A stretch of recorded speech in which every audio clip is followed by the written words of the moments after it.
আজকে আমরা এমন একটা জিনিস নিয়ে কথা বলবো, ভাবুন তো হাজার হাজার বছরের পুরনো একটা গল্প, সেটা কিভাবে আপনার আজকের এই মুহূর্তের সিদ্ধান্তগুলোকে প্রভাবিত করতে পারে। চলুন ডিসকভারি বাইবেল স্টাডি পদ্ধতির ভেতরে ঢুকে দেখি ব্যাপারটা কি। প্রশ্নটা কিন্তু আসলে অনেক বড়, তাই না? একটা প্রাচীন গল্প আর আমাদের আজকের এই ব্যস্ত জীবন, এর মধ্যে তো বিশাল একটা দূরত্ব। ঠিক এই দূরত্বটা কমানোর জন্যই কিন্তু ডিসকভারি বাইবেল স্টাডি পদ্ধতি শুরু। আচ্ছা, চলুন তো দেখি এটা ঠিক কিভাবে কাজ করে।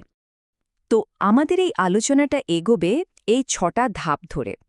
এর মাধ্যমে আমরা ডিসকভারি বাইবেল স্টাডি বা সংক্ষেপে ডিবিএস-এর একদম মূল বিষয়গুলোয় চলে যাব। প্রথমেই আসা যাক আসল চ্যালেঞ্জটায়। মানে, একটা গল্প তো আমরা পড়ি, কিন্তু সেটা শুধু পড়ার মধ্যেই থেকে যায়।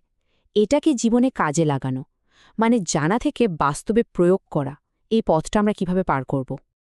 আর ঠিক এই চ্যালেঞ্জটাকে সামলানোর জন্য এসেছে ডিসকভারি বাইবেল স্টাডি বা ডিবিএস।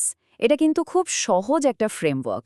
এর মূল উদ্দেশ্যই হল সাধারণ কথাবার্তাকে সত্যিকারের কাজের পদক্ষেপে বদলে ফেলা। এই ডিবিএস পদ্ধতির পেছনে মূল শক্তিটা কি জানেন? এর সহজ ৩টে ধাপ। এই যে দেখুন, পুরো ডিবিএস পদ্ধতিটা কিন্তু এই ৩টে ধাপে ভাগ করা: সংযোগ, আবিষ্কার আর বিস্তার। আর এর গঠনটা এতটাই সহজ যে কেউ এটা চালিয়ে দিতে পারবে। তো মূল ৩টা ধাপ হল কানেক্ট বা সংযোগ, ডিসকভার বা আবিষ্কার আর মাল্টিপ্লাই বা বিস্তার। আচ্ছা, পুরো ব্যাপারটা সহজে বোঝার জন্য চলুন আমরা একটা পরিবারের সাপ্তাহিক আলোচনার মধ্যে দিয়ে যাই, তাহলেই প্রতিটি ধাপ পরিষ্কার হয়ে যাবে। তো প্রথম ধাপ, সংযোগ বা কানেক্ট, এর আসল লক্ষ্যটা কি? একটা নিরাপদ পরিবেশ তৈরি করা, এমন একটা জায়গা যেখানে সবাই কোনো দ্বিধা ছাড়াই একদম মন খুলে সততার সাথে কথা বলতে পারবে। এই সংযোগ পর্বের সততাটা কিন্তু এখানে খুব সুন্দরভাবে দেখা যাচ্ছে। দেখুন, একদিকে যেমন ভালো খবরগুলো শেয়ার করা হচ্ছে, যেমন বাবা জেমসের অফিসে অনুদান পাওয়া বা ছেলে রোহানের ফুটবল ম্যাচ জেতা, ঠিক তেমনি জীবনের চাপগুলোও কিন্তু উঠে আসছে। মা সারা যেমন পার্টির প্ল্যানিং নিয়ে চিন্তায় আছেন, আবার মেয়ে জিয়ানা পরীক্ষার চাপে অস্থির। এই ধাপটা আসলে এটাই শেখায়, শুধু ভালো দিকটা নয়, আমাদের পুরোটাকেই যেন আমরা আলোচনায় নিয়ে আসি। কানেক্ট পর্বের একদম শেষে আসে অ্যাকাউন্টেবিলিটি বা দায়বদ্ধতার বিষয়টা। মানে গত সপ্তাহে কে কি করার কথা দিয়েছিল সেটার একটা ফলো আপ আর কি।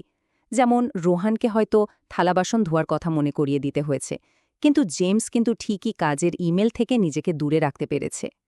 দেখুন, এখানে উদ্দেশ্যটা কিন্তু পারফেক্ট হওয়া নয়, বরং ছোট ছোট পদক্ষেপে একে অপরকে এগিয়ে যেতে সাহায্য করা। আচ্ছা, এবার আমরা চলে এসেছি আলোচনার একদম কেন্দ্রে, আবিষ্কার বা ডিসকভার পর্বে। এখানে আসল কাজটা হয়। এখানে এই দলটি বাইবেলের একটা নির্দিষ্ট গল্প, মানে ২ ছেলের গল্পটা নিয়ে আলোচনা করছে। গল্পটা পড়ার পর তারা খুব সহজ কিন্তু অবিশ্বাস্য রকম শক্তিশালী একটা কাজ করে। তারা কোনো ধরনের গভীর বিশ্লেষণ বা ব্যাখ্যায় যায় না, শুধু একদম নিজের মতো করে গল্পটা আবার বলে। আর বিশ্বাস করুন, এই সাধারণ কাজটাই কিন্তু গভীর আর ব্যক্তিগত উপলব্ধির দরজাটা খুলে দেয়। আর এর ফলে কি হয়? এই কথাটাতেই সব পরিষ্কার। যখন ৪ জন আলাদা মানুষ একই গল্প বলে, তখন আসলে ৪টি একদম নতুন দৃষ্টিকোণ আমাদের সামনে চলে আসে। এখানেই দেখুন সেই ভিন্ন দৃষ্টিভঙ্গিগুলো কিভাবে বেরিয়ে আসছে। ছেলে রোহান, সে যখন গল্পটা বলছে, সে ভাইদের কাঁচা আবেগগুলোর উপর বেশি জোর দিচ্ছে। মা সারা, তিনি দেখছেন যে আসলে তো দুটো ছেলেই হারিয়ে গিয়েছিল, শুধু পথটা আলাদা ছিল। বাবা জেমস আবার একটু বিশ্লেষণধর্মী, তিনি এটাকে চুক্তি আর প্রতিশ্রুতির সম্পর্কের পার্থক্য দিয়ে দেখছেন। আর জিয়ানা, যিনি আলোচনাটা পরিচালনা করছেন, তিনি পুরোটাকে দেখছেন একটা অনুগ্রহের উৎসব হিসেবে, যেখানে বাবার ভালোবাসাই আসল কথা।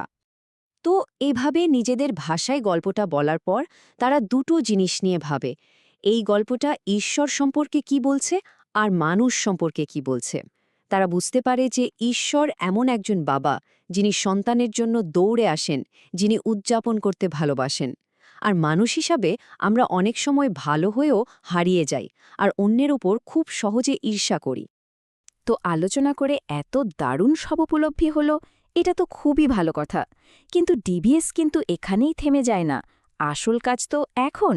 চলুন দেখি কিভাবে এই আলোচনাকে এবার বাস্তব কাজে পরিণত করা হয়।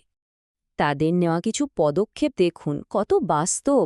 রোহান ঠিক করল সে তার বোনের থালা বাসন ধুয়ে দেবে যাতে বোনটা পড়ার সময় পায়। আবার দেখুন তারা শুধু নিজেদের মধ্যেই থাকছে না, প্রতিবেশী মিসেস গুপ্তার জন্য খাবার নিয়ে যাওয়ার কথা ভাবছে বা কর্মক্ষেত্রে নতুন ইন্টার্নকে সাহায্য করার কথা ভাবছে। মানে আলোচনাটা আর চার দেওয়ালের মধ্যে আটকে থাকছে না, ছড়িয়ে পড়ছে।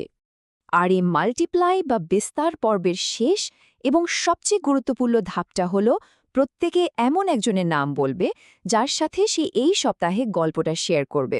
এটা নিশ্চিত করে যে গল্পটা শুধু এই ছোট গ্রুপটার মধ্যেই থেমে যাবে না, এটা ছড়িয়ে পড়বে। আচ্ছা, চলুন এবার একটু বড় করে ভাবি। যদি এই সহজ প্রক্রিয়াটা প্রতি সপ্তাহে একটা পরিবারের মধ্যে বা বন্ধুদের মধ্যে চলতে থাকে, তাহলে এর প্রভাবটা ঠিক কোথায় গিয়ে দাঁড়াতে পারে? কারণ এই পদ্ধতির আসল লক্ষ্য কিন্তু শুধু কিছু তথ্য জানা নয়, এর লক্ষ্য হল জীবনে সত্যিকারের পরিবর্তন নিয়ে আসা।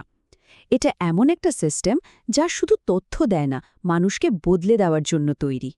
তাহলে দেখুন পুরো ডিবিএস কাঠামোটা একেবারে শুরু থেকে, মানে ব্যক্তিগতভাবে সংযোগ করা থেকে শুরু করে গল্পটা আবিষ্কার করা এবং শেষে গিয়ে বাস্তব পদক্ষেপ নেওয়া পর্যন্ত সবকিছু মিলে এটা নিশ্চিত করে যে একটা গল্প শুধু শোনা হচ্ছে না, সেটাকে ব্যক্তিগতভাবে উপলব্ধি করা হচ্ছে, জীবনে কাজে লাগানো হচ্ছে এবং সব শেষে অন্যদের সাথে ভাগ করে নেওয়া হচ্ছে।